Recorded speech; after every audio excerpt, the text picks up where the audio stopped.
來看國際新聞，講到這澳洲政府今日提出有史以來金額上介懸的法律求償訴訟，美金14億，對象是美國和澳洲的 3M 公司。澳洲政府指控講，這 3M 涉嫌佇咧消防水泡內面摻有毒，而且是永久性的化學物質 PFAS， 尚無污染到28個國防基地。那 3M 也回應講，因早就佇咧20年前停賣這種水泡的材料咯。The Commonwealth has today commenced legal action in the Federal Court of Australia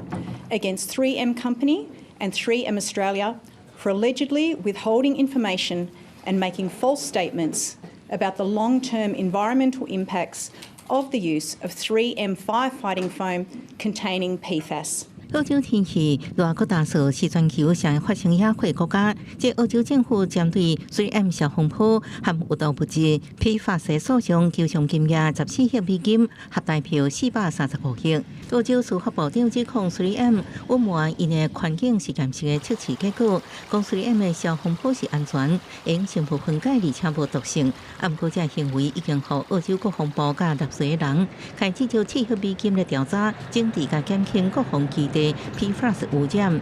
Australians rightly expect their government to stand up for them and to hold companies accountable when communities and the environment are impacted.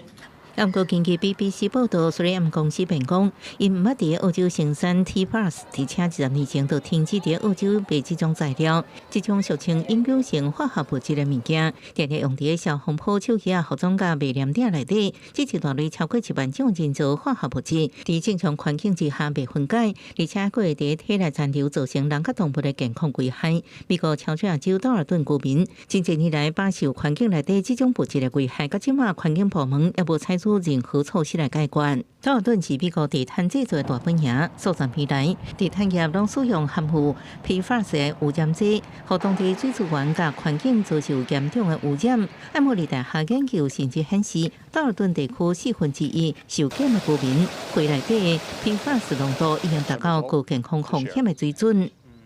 We have cows that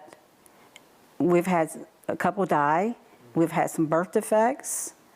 And all the cows that we have, we don't know what we can do with them now because if we sell them for meat, we